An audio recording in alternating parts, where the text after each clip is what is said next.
I'm Brad Lars. I'm the museum director. Thank you all very, very much for coming to this ribbon cutting. It's greatly appreciated. The exhibit is a culmination of 4 years worth of work. And I think when you have a chance to go through, you will see the depth of artistry and understanding and just general presentation and why it took 4 years. Before I start my little talk, I would like to introduce two members of the Menominee Clan Committee who were instrumental in helping us work through this tremendous undertaking. Mike Hoffman and his wife, Karen Ann Hoffman. They will be joining me, and Mike will give the invocation here in a little bit, and they will help me cut the ribbon.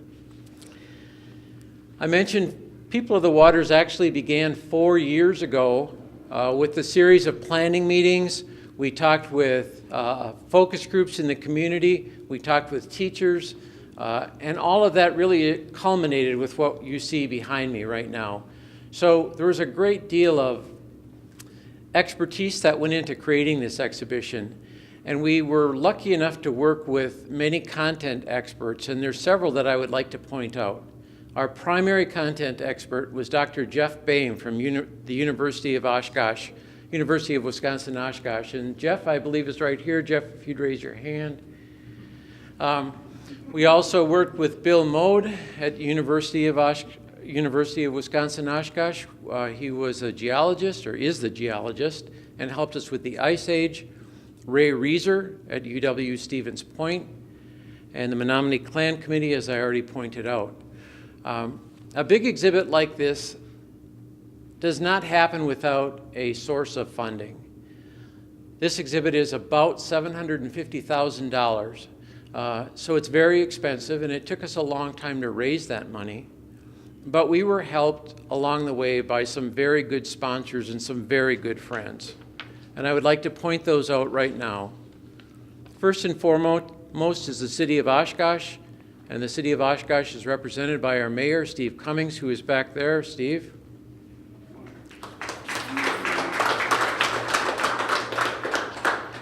The Frederick Schneider Dureau and Marion Hughes Dureau Trust. They left a trust to the museum, and that trust was very instrumental in helping us along the way. Associated Bank. And we have Dan Evenson here. Dan, would you raise your hand?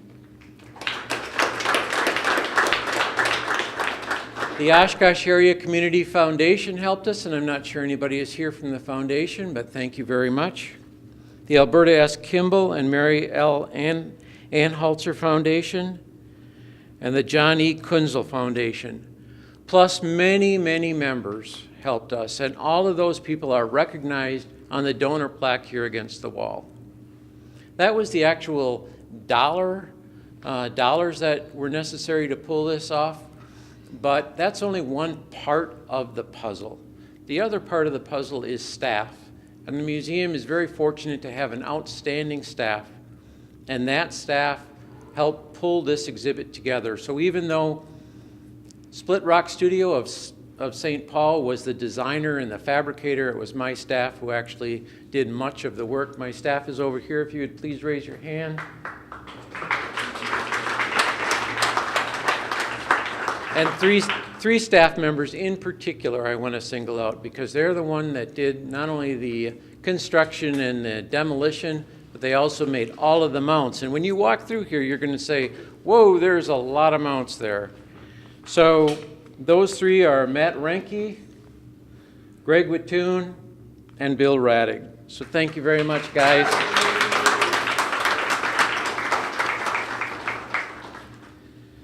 So we are actually opening the celebration of People of the Waters with a whole series of programs that will last into October.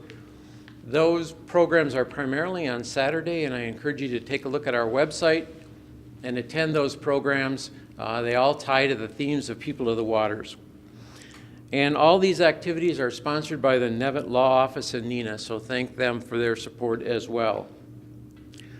So I met the members of the Menominee Clan Committee in February of 2016, and of course I was unsure how that would be received, but it was very quickly evident that they were in full support of this exhibition, and I'd like to think that I made some very, very good friends as a result of this. I have to say they tried to teach me a few Menominee words, which I failed at miserably. So fortunately, I don't have to try to say any of those. But it's my pleasure to now invite Mike Hoffman to say a few words and to do the invocation. And then I will cut the ribbon with Mike and Karen Ann's help. And it's only fitting that we cut the ribbon with a stone knife instead of a scissors. So I'm actually surprised to see our city manager here. I did not think that Mr. Roloff would be here.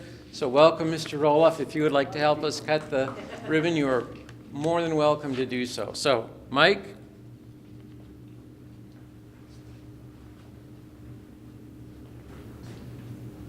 Not used to being up so close with cameras in my face.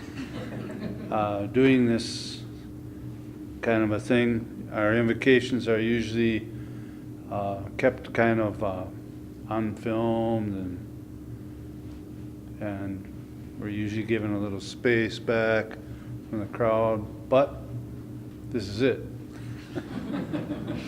So, Kitana Makan Mauniwia ke Yosi Itua e Yosi Ope e guys Mamachatawa the Seichikan and his pas Kanawa to a Peter Wikinikan.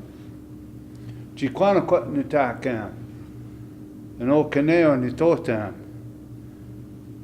Nakata Manuas Kakikitim e Yosi Ope Yoa Ark.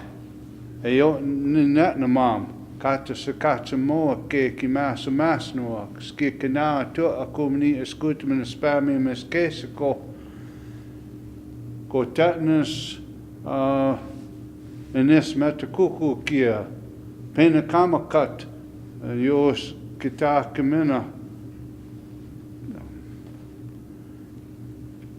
e yo net na mam and it's so much o tapana mawani kako e ne aene yosiope. Mamana ki tāna moa mawani wiak e ne skes pia tae e os. Na hao, na kata ko timana ka kako machawatok ma mawa kohna no. Na ata moia so paski tae pon kako mata sa e seifte wiak. So anamana kes venta kako matas kes seitian.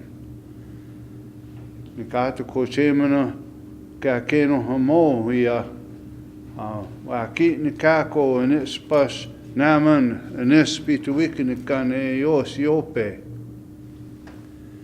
Gaies a seitikan enes kiu kenawe to a kum Pamata siwa kes o seta in espiritu ikinikan.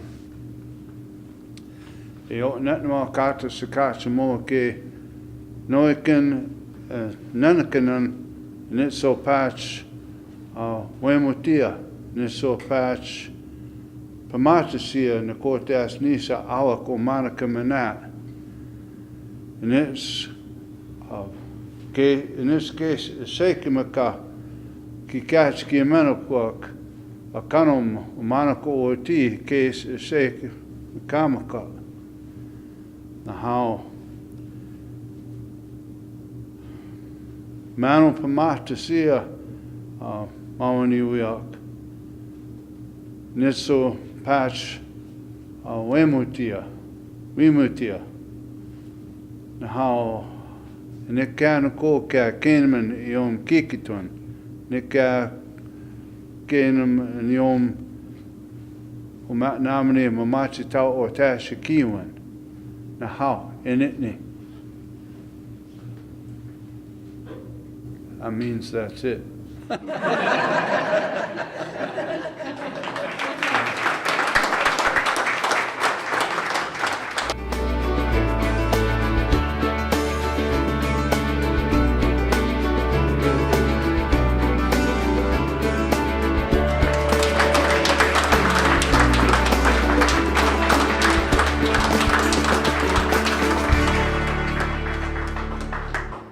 So when I did the introduction, I mentioned that People of the Waters actually starts at the Ice Age.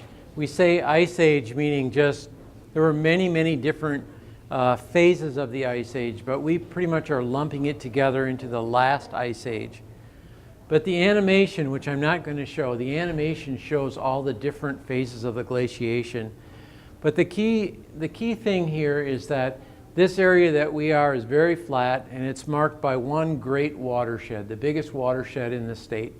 And that watershed was created by this glaciation.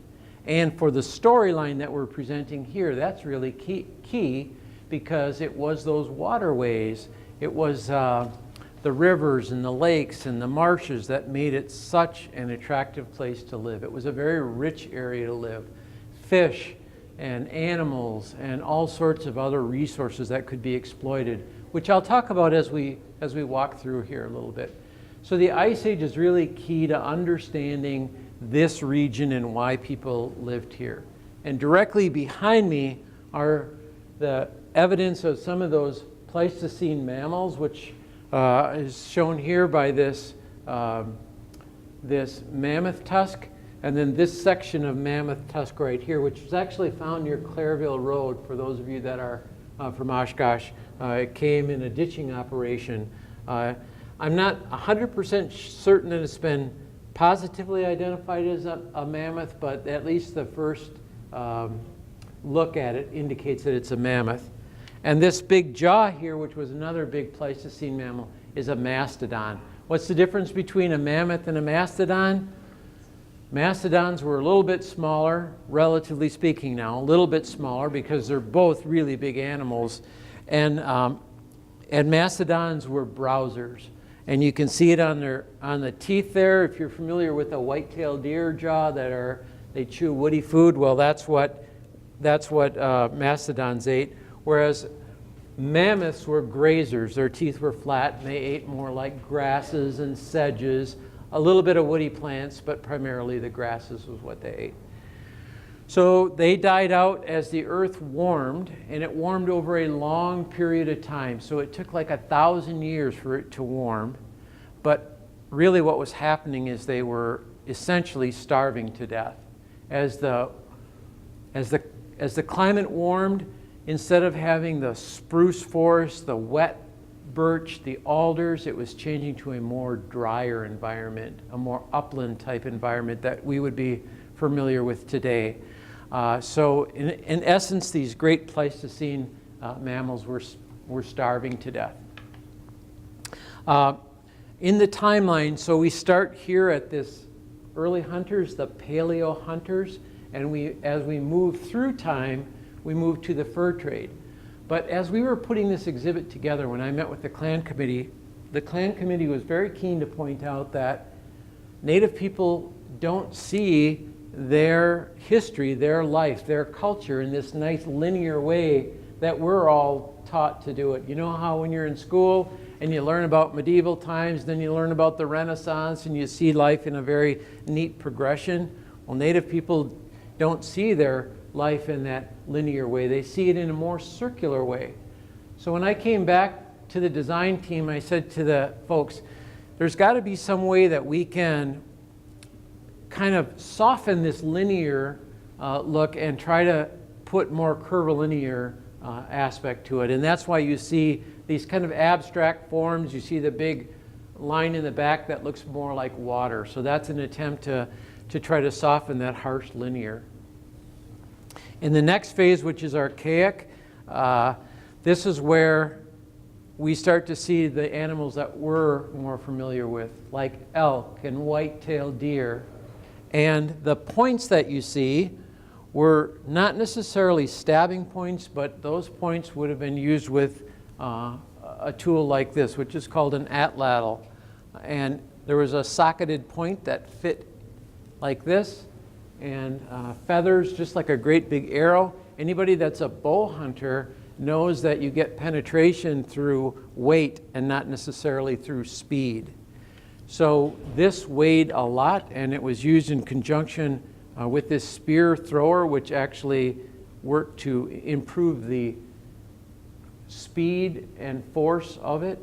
So it was held like this, And the hunter would have a number of these socketed points, hopefully being able to recover his shaft.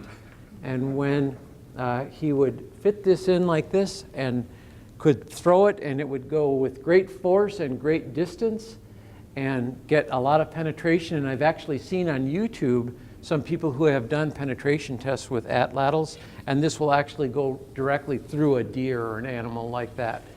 And if it left the socketed point in there, so much the better, because the point would continue to cut.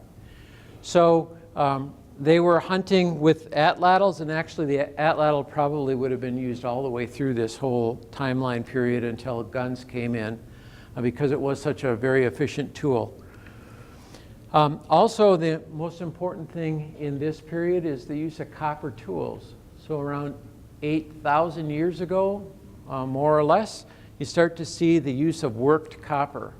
So worked copper is not melted copper like we think of casting copper, melting it and casting it. It was actually just worked copper.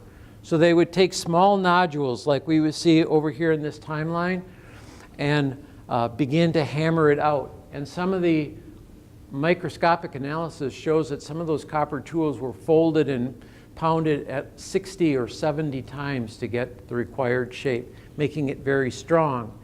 And as it's pounded, even though copper is soft, as it's pounded, it becomes work hardened. And then the edge could be ground into a nice sharp edge with a stone. And some of those pieces were also ceremonial. So you have both knives, and then you also have ceremonial pieces, which may have been status pieces. Then as we moved into woodland, the next phase, this is where we see a big change in that is through the use of pottery. And the pottery is relatively crude compared to the later pottery, but also there's evidence that they're eating a much more diverse food source. So they're eating grains as well as meat and fish. And the reproduction dugout canoe, which was made on site here by Dr. Boehm here and some of his students, represents the prehistoric people going out into the marsh to harvest all those resources of the marsh. So as you look down in here, certainly they're using weirs and nets to catch fish, and there's fish in here, but they're also eating clams. And by the way, once I ate a mussel. I went to an event and somebody said, "You want to try some freshwater mussels? That's what Indians ate." And I thought, well, sure, I'll try it. What the heck? It was boiled. And this is what it's like. It's like eating mud and chewing on rubber bands. It's terrible. I don't recommend it. However, they find shells all over in the sites. So there's all sorts of evidence that they were harvesting those mussel shells. I tried that once 2 years ago. Not a good idea. Yeah, not good. But also the pottery, even though it's crude, it's a big change, because you can imagine having a vessel, a ceramic vessel, to cook with and to store food in. It's a big change. Prior to that, there's no evidence that they had ceramic vessels. So it was a major change. And also we start to see some other evidence of cultural change as well. Some of these banner stones with the banner stones with the two holes in them, those may have been necklace pieces. And then also there's points here like this little figure right here that would have mounted to the spear thrower to give it weight. And then we come to the Oneota. The Oneota appeared about 1,000 years ago. Some people believe that it was a progression from the woodland, that the woodland people just actually progressed to the Oneota. Other evidence suggests that these people actually arrived from another point. Where they arrived, I don't know. But they arrived and they brought with them their own type of culture, and part of that is the pottery. So if you see the pottery that changes between the woodland and here, this is really nice looking pottery. It's got a rim on it, it's decorated. Then there's different phases, and those phases can be identified in part by the style and the decoration. But it's the Oneota that made those raised garden beds. They had corn and beans and squash and a much more diverse food source, as well as exploiting all the rest of the things that I've talked about, all those mammals.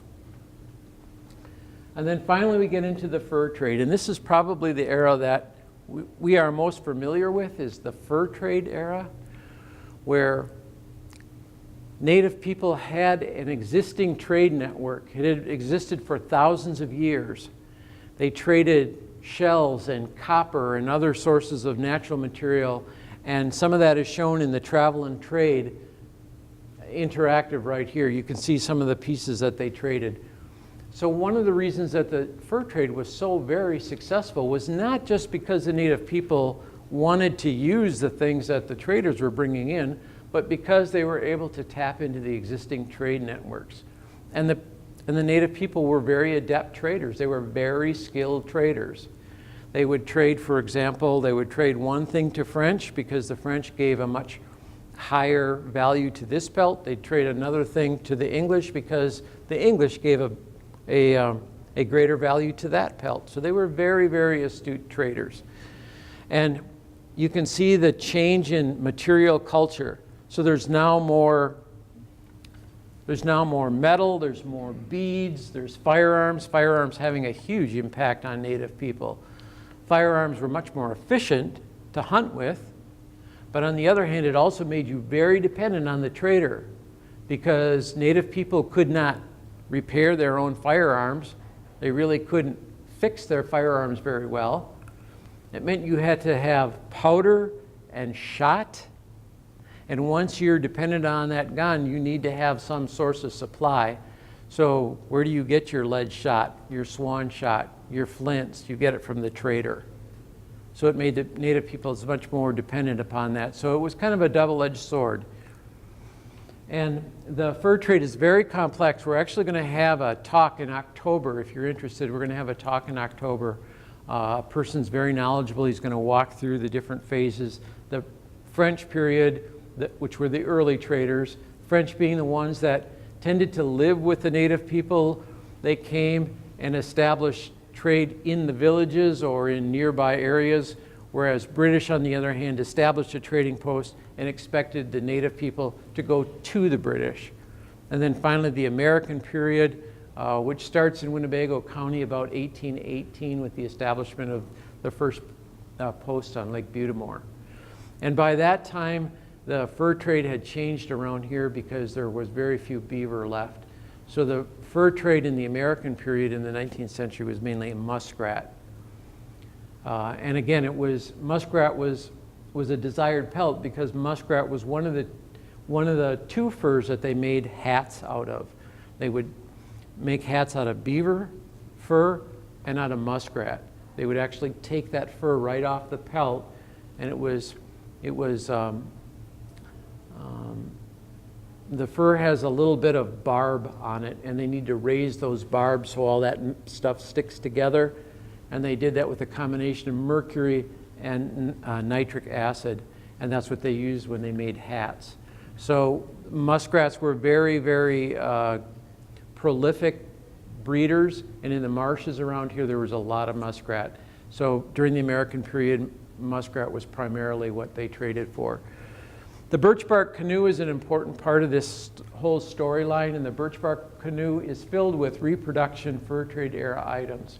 We actually had this canoe made in northern Wisconsin. It was done through a generous bequest from a woman by the name of Florence Sares. It was her bequest that enabled us to have that birch bark canoe made. When we think of the fur trade, there's the huge birch bark canoes, which were like semi-trucks that came from Montreal, and they could carry 3 tons of supplies. They carried it to one point. Smaller canoes then would carry it to the next point. And finally, to get the goods to the villages, you would use smaller canoes like this. And so what you see in there is a sampling of fur trade era goods. There's a trade silver, there's a musket, there's a brick of tea. So tea, like we drink, was pressed in a brick. That's what that brown square is. And then the ropey-like looking stuff is actually tobacco. So that's how tobacco was shipped and stored. And there's a nice interactive trade game. If you haven't tried that, by the way, you can see how good you would be in trading during the French, English, and American periods. And then the final big point that I'm going to touch on my tour here is this reproduction Oneota Longhouse. Remember Oneota were the people that showed up about 1,000 years ago? Well, this is a reproduction of what their winter longhouse would have been like. And it's based on archaeological evidence. And it's kind of a cool fact here. People think this is wood. It's really not wood framing. This is actually steel framing, so it's very, very strong. The steel framing has actually got sculptol on it to make it look like wood.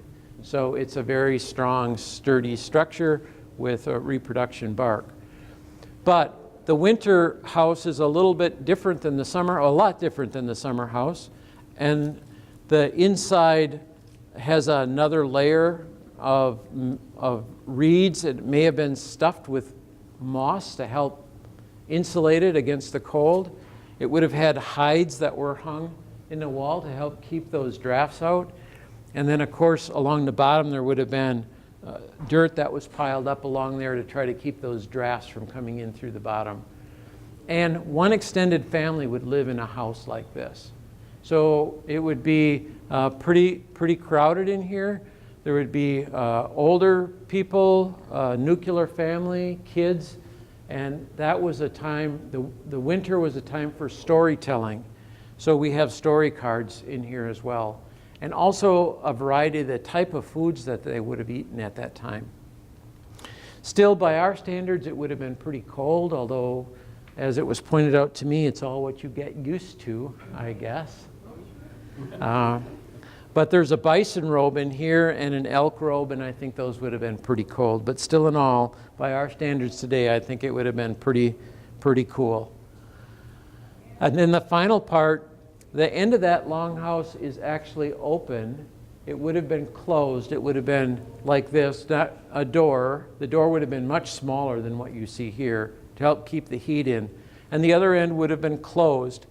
But it's the walkover archaeological excavation. And you can see, how do archaeologists determine information about the past? How do they know that a longhouse looked like this? Some of it is speculation, but a lot of it is based on what they find in the ground in a very measured scientific way. And so what we have here is an actual excavation, based on an actual excavation of what it may have looked like when they were excavating an Oneota longhouse. And then in the back wall, it talks a little bit about archaeology and how do we know things about the past. And then the final point that I want to point out is the exploitation of natural resources. I mentioned periodically as I was walking through that there were so many resources that Native people could exploit depending on the time of year and where they went. And they were very adept at knowing when to go to a certain place and when to go to the next place to truly exploit that area and that resource. So one of the things we think about is deer. Maybe it's because we still have a lot of deer in this state and there's a lot of deer hunters. And we know from archaeological excavation that deer formed a big part of their diet. So kind of the focal point of that exploitation of resources is a deer skeleton. And if you touch some of the tools on there, you can see how they use the bone to make a tool. So a shoulder blade or scapula to make a hoe, for example. And there's other tools in there that you can see how they use that animal. Not very much went to waste. Everything was used in one way, shape, or form.